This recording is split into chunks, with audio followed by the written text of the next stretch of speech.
A concrete shed base is strong, level and durable. It won't move, and therefore the shed won't either.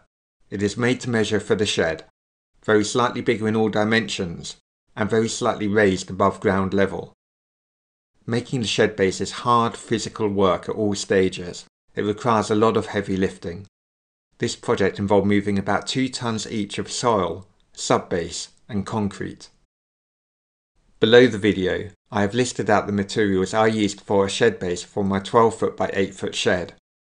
But a quick summary is 2 jumbo bags of MOT Type 1 to give a subbase depth of about 10 cm when compacted, 2 jumbo bags of ballast, and 12 bags of cement for the concrete slab to give a thickness of about 10 cm.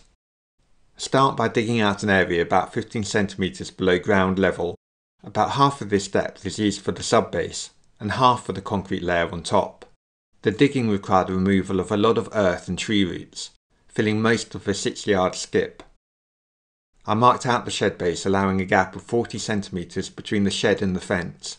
This gap enables you to paint or repair the shed in the future, and if needed, to make any repairs to your fence. The back of my shed has become a useful storage area for garden pots and compost. I used treated timber to define the shape and depth of the shed base. This really helped me judge the depth of my digging. The timber was 145mm or 6 inches deep, and 45mm or 2 inches wide. It comes in various lengths and can be cut as required. I was aiming for the top of the shed base to be about 3 cm or 1 inch or so higher than the surrounding grass. Measuring the frame corner to corner ensures the shape is a true rectangle. Each diagonal should be the same length. If not, adjust until it is.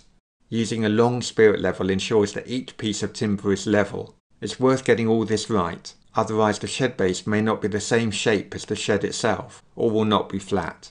I made the shed base about 3 cm or 1 inch wider than my actual shed, on all 4 sides. This allows some margin for error, making the base just a little wider than the shed on top of it. When all is correct, it is time to put down the subbase.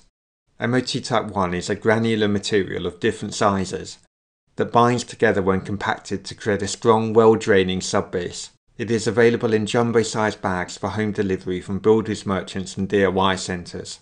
The subbase material needs to be compacted. The best way of doing this is by using a plate compactor or wacker plate. If you plan to use one on your own, check the weight of the machine before hiring. Heavy machines need 2 people to lift them, although lighter machines are available. You will need a solution to lifting the machine into and out of the vehicle and to the area where you want to build your shed base. On this project, as it was a relatively small area, I used a builder's rammer to whack the stones until they could no longer compress any further, to create a flat surface. Please note, I removed the centrepiece of timber before pouring the concrete. The purpose of the centrepiece was to help keep the frame stable, and as a useful guide for the depth of the subbase. The shed base required about 1 cubic metre of concrete. Using a cement mixer allowed the whole job to be completed in a day, much faster than mixing by hand.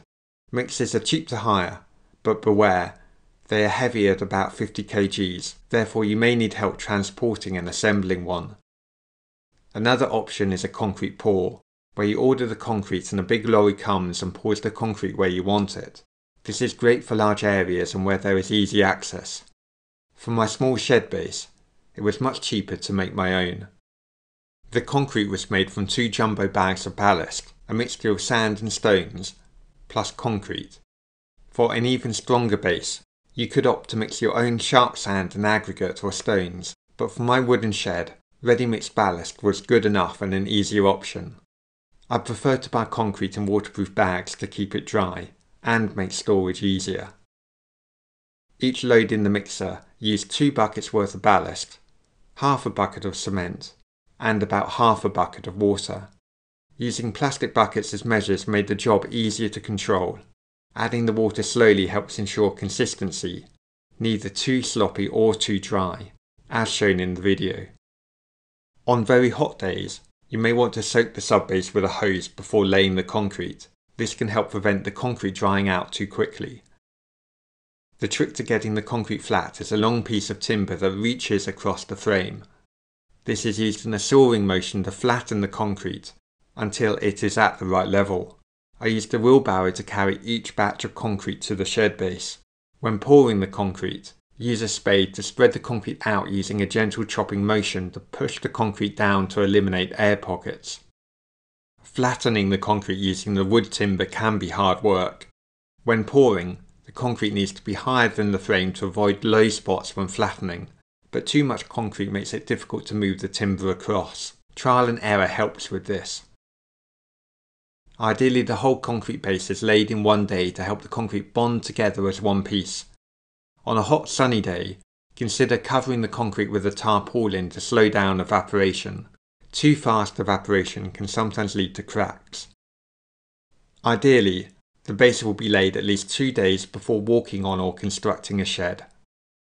On this project, the base was laid one weekend and the shed constructed the next.